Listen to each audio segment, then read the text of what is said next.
Bueno, primero agradecerle a los compañeros de Peronismo Militante, la verdad que el esfuerzo que están haciendo ya en este segundo congreso, el año pasado que se hizo justamente en la Universidad de Avellaneda fue un éxito y este me parece que también, ¿no?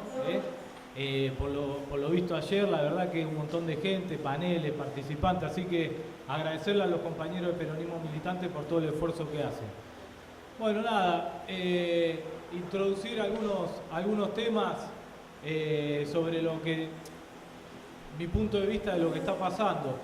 Creo que, o estoy convencido que el modelo económico macrista ya está terminado, se acabó, no existe más. Y ya no es solo para nosotros, los militantes del campo nacional y popular, que decimos esto, sino para los grandes ganadores de esto. Y sobre todo y particularmente el sistema financiero internacional. Los bancos ya se empezaron a ir y cuando los bancos empiezan a ir, ¿qué se quieren llevar? La mayor cantidad de dólares posible. Y están en eso, en la retirada. Obviamente, ¿por qué? Primero, el diagnóstico de por qué esto está terminado. Ellos aumentaron lo que se llama el déficit externo de la economía argentina por 3 variables, básicamente. Después los compañeros lo explicarán mejor, pero primero, a partir del fin del cepo, lo que se empezó a recrudecer es la fuga de capitales. ¿Sí? Los grupos económicos empezaron nuevamente a hacer su deporte nacional, sobre todo a partir del 76, que es comprar dólares y fugarlo del sistema. Creo que la fuga de capitales de que se inició el gobierno de Macri ronda los 70.000 millones de dólares. ¿Sí? Segundo, avalancha importadora. El equipo económico de Macri está convencido que la Argentina no puede ni debe ser un país industrial, con lo cual los productos industriales, ¿qué hay que hacer? Importarlos. Abrirlo en la economía. Entonces empezó una avalancha importadora hasta el punto que el año pasado nos llevó al déficit comercial en términos corrientes más alto de la historia económica argentina, con 8.000 millones de dólares. Este año ya el déficit comercial es 6.100 millones de dólares y no está siendo más alto que el del año pasado por la recesión económica que está haciendo que se desplomen las importaciones.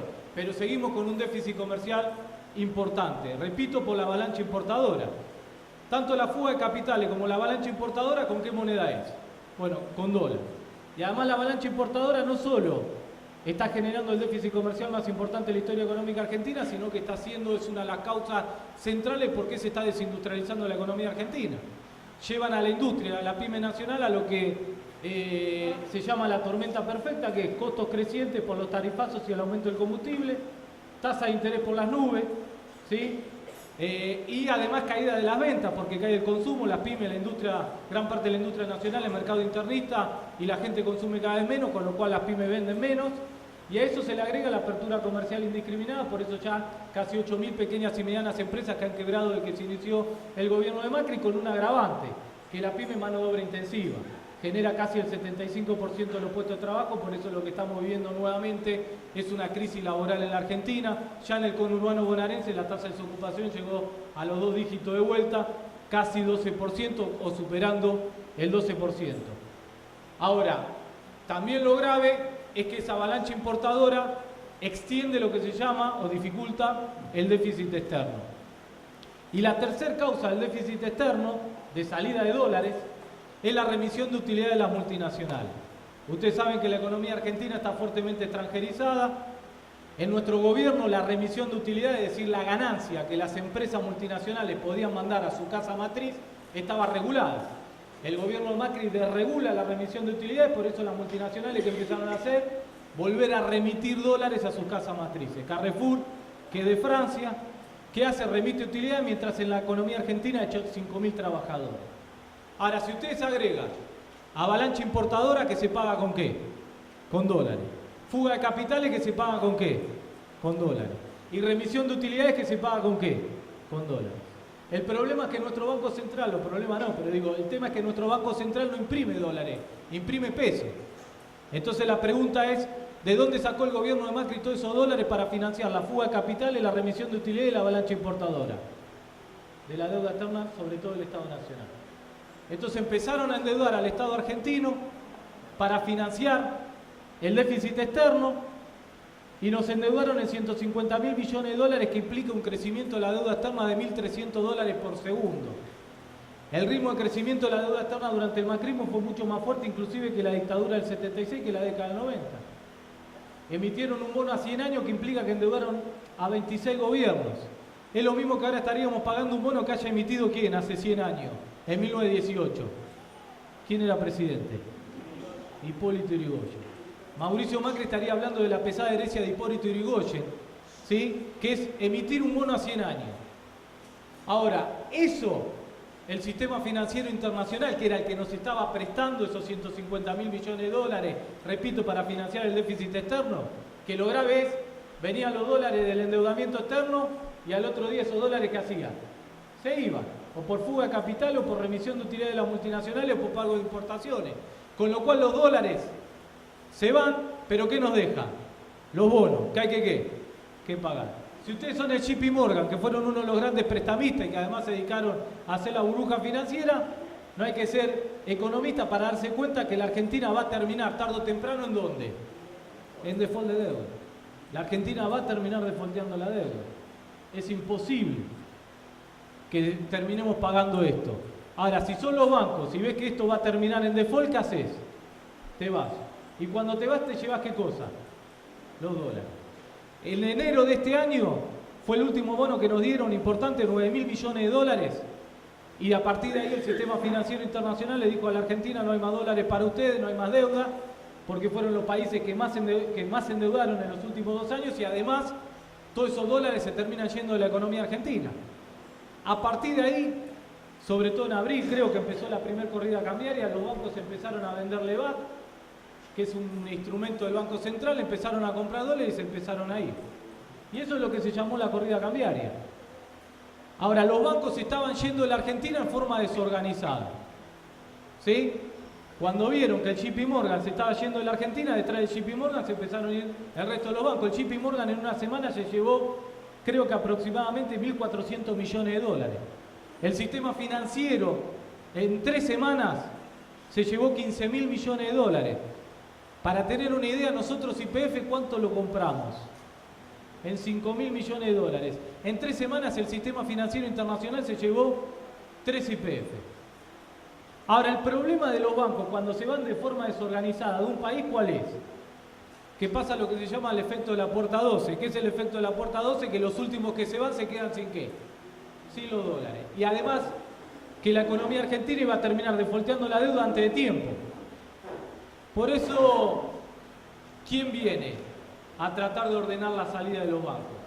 El Fondo Monetario Internacional. ¿Cuál es el rol hoy del FMI? Organizar la salida de los bancos de la Argentina para que se lleven la mayor cantidad de dólares posible y además tratar de que cuando esto termine de explotar, porque esto ya empezó a explotar, pero cuando esto termine de explotar, que en vez de explotar, implosione. ¿Qué significa que implosione? Que el costo de la crisis de este modelo económico lo paguen los argentinos en un sistema financiero internacional y que repercuta de la menor manera posible en el resto de los países emergentes. ¿Qué fue el rol del Fondo Monetario Internacional cuando terminó la convertibilidad en el 2001? ¿Cuáles entonces las 3 garantías que da el FMI? Primero, darnos los dólares para que se los lleve ¿quién? Los bancos. Ya nos bajó el primer préstamo que nos bajó 15.000 millones de dólares. ¿Cuánto quedó de esos 15.000 millones de dólares? 0, nada. Se volvieron a llevar 3 ¿qué? YPF. ¿Sí? No quedó un solo dólar. Es más, se lo gastaron en menos de 3 meses, que era el primer acuerdo. Ahora nos bajaron de vuelta ¿cuánto? 5.600 millones de dólares. ¿Cuántos se fueron? El 36% de esos 5.600 millones de dólares ya se lo llevaron. Entonces el FMI garantiza primero los dólares suficientes para que los bancos se lo puedan llevar de la Argentina, vía fuga de capitales o vía pago de deuda externa. Y además el FMI prefiere que le debamos a él y no al sistema financiero internacional. ¿Por qué? Porque al Fondo Monetario Internacional no se lo puede defaultear. A los bancos sí. Cuando nosotros, ¿se acuerdan cuando defaulteamos en el... nosotros. Cuando Rodríguez A defaulteó en el 2001, al único que no defaulteó, ¿quién es? al Fondo Monetario Internacional, que le seguimos pagando en tiempo y forma hasta que Néstor Kirchner en el año 2006 le canceló los 9.500 millones de dólares. Al FMI no se le puede embargar primero, no se le puede defaultear primero porque te embarga reservas y exportaciones, y segundo porque ningún país central te va a permitir, que son los que ponen los dólares para el FMI, te va a permitir que defaultees al Fondo Monetario Internacional. Entonces, ¿qué dice el FMI? Debeme a mí y no a los bancos, o menos a los bancos, para así que cuando vos caigas en default a mí no me vas a poder defaultear ni reestructurar deuda. Entonces el rol del FMI primero es darnos los dólares para que se los lleven los bancos, y ya lo están cumpliendo. Segundo, cuando esto termine de explotar, el primero que lo va a saber, ¿quién es? El Fondo Monetario Internacional. Y antes que explote, ¿a quién le va a avisar? A los bancos, para que se terminen de llevar los últimos dólares que quedan. Cuando Cavallo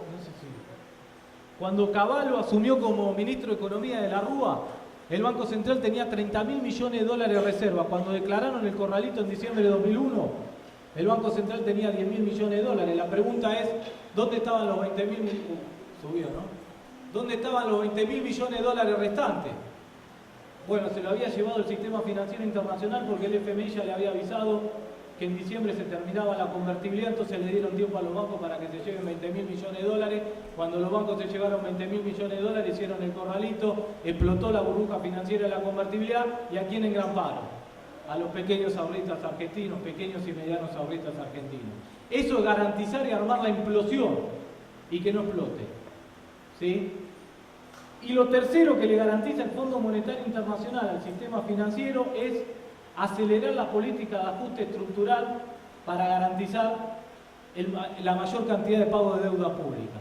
Por eso que el presupuesto 2019 lo arma el Fondo Monetario Internacional, y por eso que inclusive que el segundo préstamo de 5.600 millones de dólares recién lo bajaron cuando la Cámara de Diputados, ¿qué hizo? Aprobó el presupuesto 2019. En el presupuesto 2019, el único ítem que crece en términos reales es el pago de la deuda pública. El resto, cuando digo real, que crece nominalmente más que la inflación. El resto de las partidas, todas, caen en términos reales. El año que viene vamos a pagar 1.100.000 pesos de deuda pública por minuto, que es lo mismo que decir que vamos a pagar 19.000 pesos por segundo de deuda pública. Son 600.000 millones de pesos de deuda pública que está presupuestada que vamos a pagar el año que viene. ¿Y de dónde se saca la plata? De ajustar en el resto de las partidas. Con lo cual el presupuesto 2019 hecho por el Fondo Monetario Internacional, lo único que le interesa es que el Estado argentino pague la mayor cantidad de deuda posible al sistema financiero. Entonces estamos en esa transición de que el FMI está tratando de ordenar la salida de este modelo que ya se terminó y fracasó, y que lo pague el pueblo argentino y no los bancos, que encima fueron los grandes ganadores. Ahora, para ir cerrando, ¿qué se abre? El capital concentrado nacional, la UI y la Sociedad Rural Argentina principalmente, ya obviamente no quieren más este modelo económico. Ayer salió una nota en Clarín que uno de los vices de la UIA salió a decir que votar este modelo económico es suicidarse, según vice de la UIA. Claro, ¿qué están viendo ellos?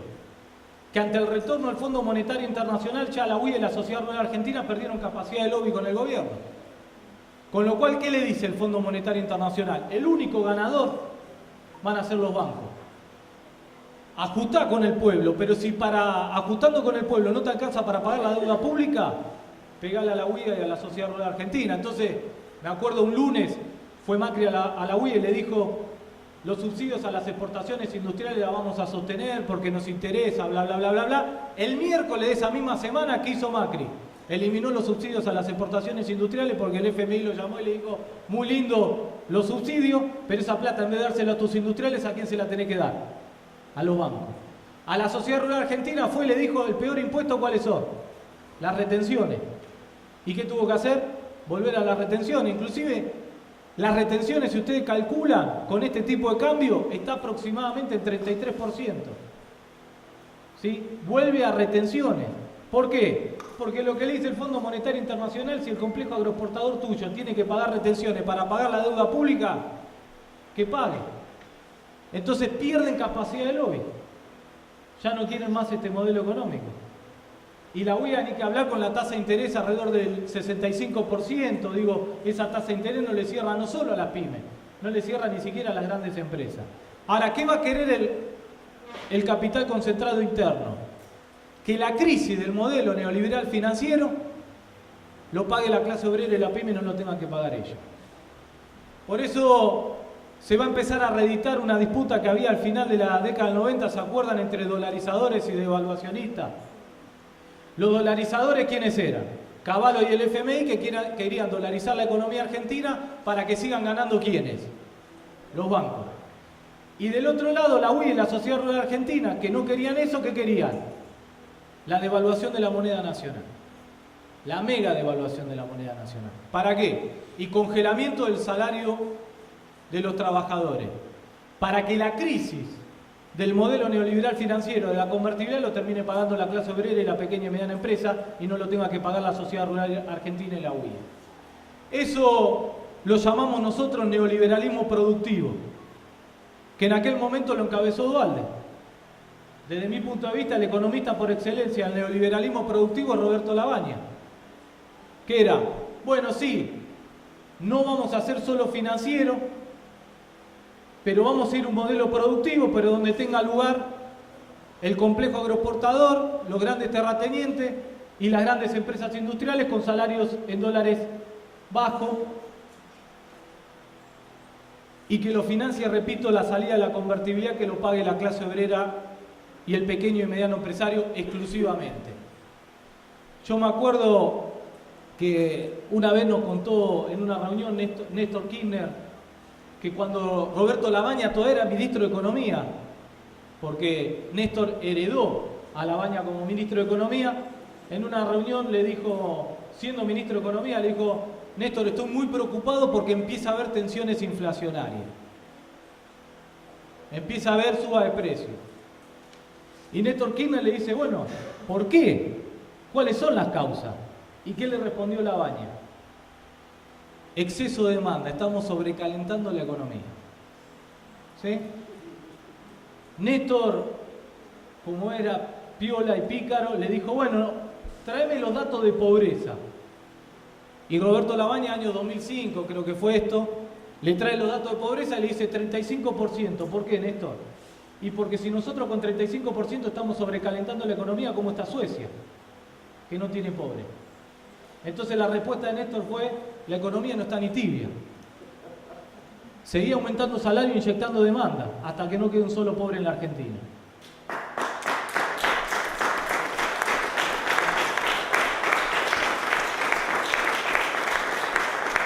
Claro, ¿qué le estaba diciendo Labaña? No estaba hablando Labaña, estaba hablando la UIA. Los salarios en dólares en el 2005 ya estaban al mismo nivel que en la convertibilidad previa a la crisis del 2001. Labaña y la UIA le estaban diciendo, Néstor, hasta acá vamos con la puja distributiva, basta de seguir subiendo salarios, hasta acá llegamos. Y Néstor lo que le dijo es, nosotros no vamos a crear el modelo neoliberal productivo que quieren ustedes, sino que vamos a ir al modelo justicialista, económico. Y eso implica ir a una puja distributiva. Y que el proceso de industrialización no lo financie la clase obrera con salarios bajos. Por eso el que voló ahí, ¿quién fue? Labaña. Y ahí construimos el modelo económico justicialista con puja distributiva, con distribución progresiva del ingreso basado en el mercado interno, donde tiene lugar no solo la clase trabajadora, sino la pequeña y mediana empresa, que es lo que nosotros denominamos la alianza policlasista del mercado interno, que es la pyme y la clase trabajadora. Y en ese modelo, y ahora sí para ir terminando, es fundamental ir, ¿quién lo tiene que financiar? Si no lo va a financiar la clase obrera con el salario bajo. El modelo económico justicialista implica que hay que sacar financiamiento de dos lugares centrales. Primero, del complejo agroexportador. ¿Sí? Si no vamos por la renta extraordinaria del complejo agroexportador, no hay justicia social en la Argentina. Perón, ¿cómo lo hizo? Con el IAPI, Instituto Argentino para la Promoción al Intercambio, que era monopolizar el comercio exterior del grano directamente, que todo el grano que se producía en la Argentina se lo tenía que vender al IAPI, y el IAPI hacía 2 o 3 cosas buenas, interesantes. primero abastecía al mercado interno para que haya comida barata para la clase trabajadora, y segundo exportaba, y con lo que exportaba conseguía dólares, y eso subsidiaba al proceso de industrialización, ¿sí? Y además le compraba más caro el grano al pequeño productor que al gran terrateniente. Por eso del 46 al 55 hubo un crecimiento a 360.000 pequeños productores sin tener que hacer la reforma agraria, comprándole más caro al pequeño que al grande. Nosotros en el kirchnerismo, ¿cómo lo hicimos? Con las retenciones, ¿sí? Quisimos ir por más con la resolución 125, más allá de las discusiones técnicas, pero ahí nos encontramos con un limitante. Y la otra renta que tiene que financiar el proceso de industrialización con inclusión social, distribución del ingreso y aumento de los salarios es la renta financiera. Perón, ¿cómo le hizo? Nacionalización de los depósitos bancarios. Peso que entraba a un banco privado, peso que lo manejaba ¿quién? El Estado Nacional. Nosotros lo hicimos con la estatización de las AFJP, que era un negocio financiero y que con eso permitimos, ¿sí?, entre otras cosas, cobertura previsional del 93%, 2 aumentos jubilatorios por año, procrear, progresar, conectar igualdad, y me voy a estar olvidando la asignación universal por hijo. Eso es apropiarse de la renta financiera para financiar un modelo de industrialización con inclusión social. Y después hicimos la reforma a la Carta Orgánica del Banco Central para manejar un poco la cartera crediticia de los bancos, y le hicimos que el 15% de los créditos de los bancos tenían que ir con la pequeña y mediana empresa con tasa subsidiada. Y una tercera que me había olvidado, el inciso K, que es obligar a las aseguradoras, que también es un negocio financiero, a dar parte de la inversión de las aseguradoras que vaya también a financiar a la pequeña y mediana empresa. ¿Qué es el modelo económico justicialista? El Estado apropiándose de la renta extraordinaria, del complejo agroexportador y de la renta financiera para industrializar la economía argentina, generar la sociedad de pleno empleo, subir los salarios de los trabajadores, ir a la distribución del ingreso del 50-50, 50 y 50, y eso es industrializar con justicia social. ¿Qué se abre el año que viene? La disputa de 3 modelos económicos. O profundizamos el neoliberal financiero a través del Fondo Monetario Internacional, que nos quiere llevar a la dolarización para que sigan ganando exclusivamente los bancos, o vamos al modelo neoliberal productivo de la UI y la sociedad rural argentina, que la salida de esta crisis la pague la clase obrera y la pequeña y mediana empresa, o gana Cristina Fernández de Kirchner y volvemos a reconstruir el modelo económico justicialista. Eso es lo que nos vamos a jugar en términos electorales el año que viene. Bueno, muchísimas gracias.